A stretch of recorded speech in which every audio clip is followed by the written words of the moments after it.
গরমে সবাই কেমন আছো?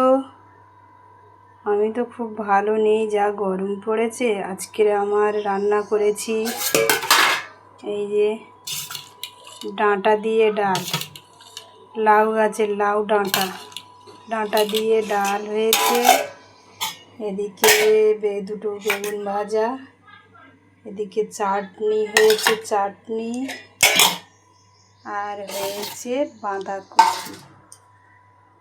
বাঁধাকপি আলু দিয়ে সবজি, আর হয়েছে গরম গরম ধোঁয়া ওড়া ভাত। শুভ দুপুরের শুভেচ্ছা রইল সবাইকে। সবাই ভালো থাকবেন, সুস্থ থাকবেন।